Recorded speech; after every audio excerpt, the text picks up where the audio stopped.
O impacto do racismo no Brasil nós percebemos na clínica psicanalítica, na psicoterapia de base psicanalítica que eu desenvolvo, e é perceptível com muita clareza, por dois motivos.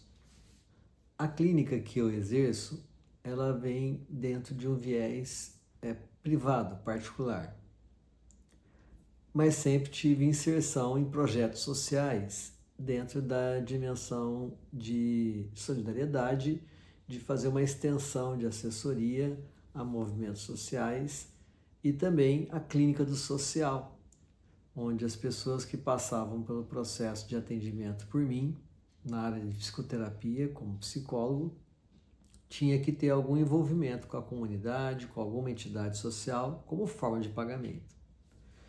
Então, esse know-how eu desenvolvi ao longo dos meus anos como psicólogo, dentro da dimensão clínica também.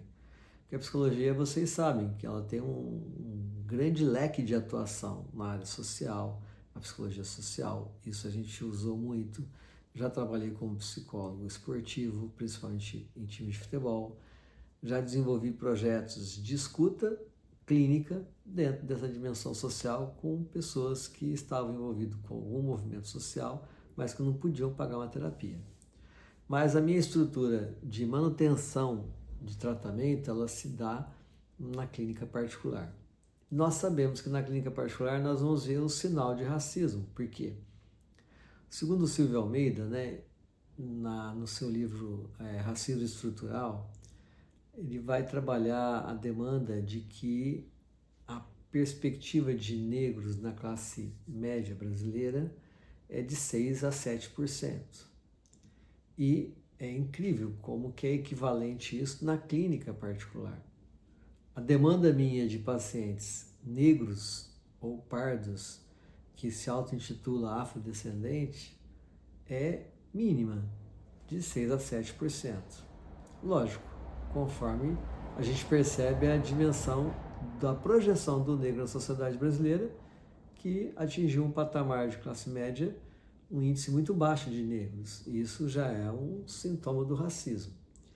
E o outro é da escuta também àqueles que são brancos, que não entendem que o Brasil é um país racista e que acham que existe uma democracia racial no Brasil e que todos têm os mesmos direitos, que às vezes até questionam a questão das cotas dos negros, as cotas sociais. E aí é uma escuta que a gente tem que fazer, e eu faço essa escuta também pontuando o quanto que existe um racismo estrutural nas pessoas que podem pagar uma terapia, que são de classe média e são brancos privilegiados. Eu, por exemplo, sou um branco privilegiado, mas que entendi que a história do Brasil ela é construída sobre o genocídio indígena e a escravatura de 360 anos, isso com dados históricos, mas que pode chegar a 400 anos de escravatura no período pré-escravatura e pós-escravatura. Mesmo após a Lei Áurea sendo assinada no Brasil, onde era proibida a questão da escravatura, nós tínhamos relatos e temos relatos históricos que havia compra e venda de escravos negros. Então, esse período longo, de quase 400 anos, e mais 160 anos de uma abolição que não entregou ao negro que se liberta da escravatura, que tem a liberdade, não entregou a possibilidade de ter propriedade, de produzir, de ter seu próprio negócio, faz com que o Brasil tenha um sofrimento social que, a meu ver, é um dos maiores, que é o racismo. Enquanto nós, brancos privilegiados, que temos as condições que temos porque somos brancos, mesmo o branco que vem das camadas sociais menos abastadas, das periferias, ainda tem privilégio em relação ao negro, ao pardo que mora na mesma periferia, por ser branco. Então, nós que temos essa condição, se não entendermos que precisamos estar nessa causa da destruição do racismo no Brasil e da construção de uma sociedade antirracista, nós não vamos contribuir para a melhora das condições sociais do Brasil, da reparação social da escravatura e, ao mesmo tempo, de melhoria também das condições emocionais da população brasileira. Então, neste vídeo aqui, eu estou trazendo um livro que eu li, que eu achei maravilhoso, que é este aqui, olha. Cachorro Velho, da Teresa Cárdenas.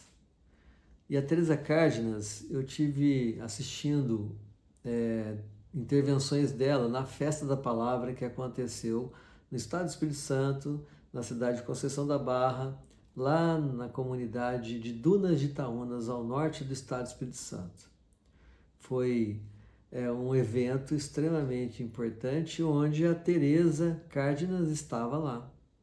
Fez um comentário sobre esse livro e eu peguei para ler. A minha esposa Celina tinha lido e ficou assim encantada com o livro. Ela falou, nossa, li num tapa.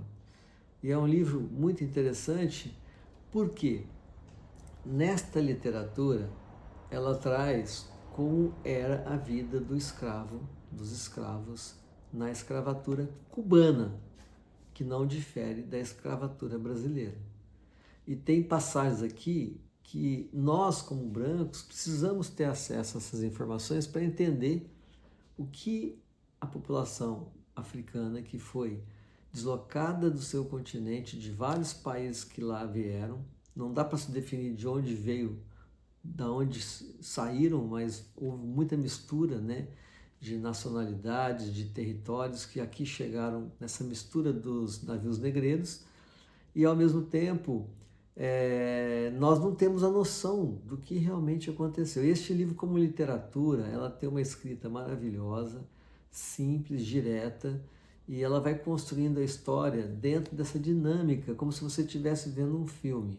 É maravilhoso esse livro e eu recomendo para todos os que estão nessa luta e também acham importante ter essa posição sobre a construção de uma sociedade antirracista. Assim como eu entrei nessa causa, porque, como um branco privilegiado, se eu ficar quieto e não participar desse movimento, dessa manifestação e dessa transformação social que o Brasil precisa urgente, eu estarei cometendo novamente o meu crime de racismo, né? E omitindo que realmente eu sou um privilegiado e o que eu posso fazer diante da minha consciência de estar nessa luta. Por isso que eu vou trazer aqui nesse vídeo uma passagem que é interessante, como que você mergulha nesta história da escravatura no período da escravatura. Então ela escreve com muita majestade, com muita simplicidade. Então vamos lá nessa leitura que eu vou nomear um capítulo aqui para ler com você, para você entender do que eu estou querendo dizer e do que ela está dizendo neste livro dela. É uma escritora cubana que tem, assim, o país dela sofreu como o Brasil dessa questão da escravatura. E aí a gente sabe, a partir dos relatos dos próprios negros, dos escritores, dos cientistas, dos pesquisadores negros, o quanto que nós precisamos, como brancos privilegiados, entender dessa história e estar juntos, parceiros nessa luta. Porque eu posso não ter o lugar de fala na condição de negro, lógico, eu sou um branco privilegiado. Porém, na condição de branco privilegiado, que tem a consciência de transformação social de um país melhor, eu tenho lugar de desejo. Então, meu lugar de fala é do branco que deseja estar junto nessa luta antirracista. Por isso que eu vou trazer trecho deste livro que você vai ver que maravilha que é adentrar nessa história e mexe com a gente. Aí a gente começa a ter consciência desta maldade que a nossa espécie cometeu para com a própria espécie, que foi o processo de escravatura durante aí esse período enorme, 4 séculos de escravatura. Vamos lá pegar um capítulo deste livro. O legal da Teresa é que ela escreve capítulos curtos. Um livro deste aqui tem 140 páginas. É bom para quem não tem o hábito de ler. só que ela tem uma linguagem direta, poética. O livro ganhou o prêmio Casa de las Américas, é um grande prêmio das Américas de escritores. E ela frequenta muito o Brasil, né? Esteve na Bienal do Livro do Rio de Janeiro, agora recentemente, em 2025. Vou ler aqui. Preste atenção nesses detalhes que ela traz. Fornecimento de roupas. É porque ali ela vem trazendo cenários e que aí o feitor, o dono, o patrão dos escravos, o dono dos escravos nas fazendas, tinha períodos que ele entregava roupas, pacotes de roupas para que eles pudessem usar. E eles tinham que usar muito tempo essas roupas para depois trocarem as peças. E aqui é um senhor, né, de mais de 60 anos, que já não está muito à frente do trabalho, porque está com perda de força motriz, de força, né, para pulsão de trabalho, e ele trabalha ali como um porteiro da fazenda, né? E aqui ele passa por esta situação. Olha que interessante. Fornecimento de roupas. O feitor tocou o sino e todos se aproximaram do pátio central. O sol da manhã era suave, o vento trazia quase imperceptível o cheiro enjoativo da moenda. Os ajudantes do feitor entregaram às mulheres umas batas de tecido cru, uns bolsos grandes e lenços coloridos. Os homens receberam camisas grossas e calças para o trabalho no campo. Os meninos e as meninas também tiveram direito a roupas e chinelos. Quando a distribuição acabou,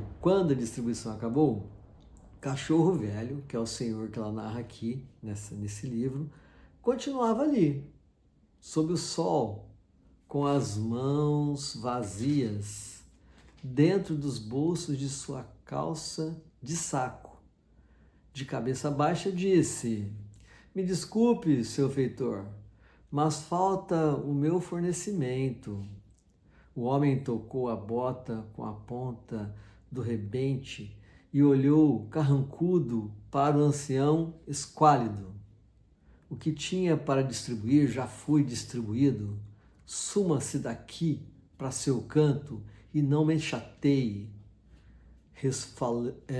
Resfolheou o feitor, dando-lhe as costas para ir saindo. "Achei que este ano talvez sobrasse um pedaço de..." Tentou prosseguir o velho, mas com o rápido golpe que recebeu, só se deu conta do que havia acontecido quando o sangue já lhe ganhava o rosto e ele não conseguia se mover, porque estava caído no chão, com a bota do feitor lhe apertando o peito. Olha que cena cruel. O senhor está lá para receber a cota de roupa, o fornecimento das roupas. E aí, como ele já está fora do trabalho, do fronte do trabalho, envelhecendo, ele não tem direito. E ao reivindicar o direito dele, ele apanha do feitor. Então, gente, isto é a escravatura, que nós achamos que estamos distante dela, mas ela continua acontecendo à bota dos policiais que chegam nas comunidades periféricas e batem em jovens, e dá baculê na rua, se for meninos negros andando pela rua. Então, isto é a escravatura do passado que reflete no hoje. E aí tem a ver com a questão da saúde emocional, sim, porque o Brasil é campeão de depressão, campeão de ansiedade. E nós sabemos que durante esses quase 400 anos de escravatura no Brasil, muitos negros adquiriam a depressão. Em alto mar, mais de 10 milhões foram jogados ao mar.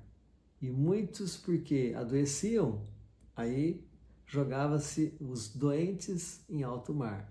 E muitos tinham depressão e acabavam até suicidando. Então este livro traz cenas cruéis que você precisa estar por dentro.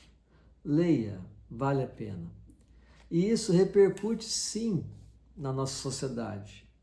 e repercute na minha clínica privilegiada de brancos, que são escutados por mim, analisados por mim, e que muitas vezes, se não percebe esta realidade, sofrem também porque querem viver num país como se estivesse numa ilha da fantasia.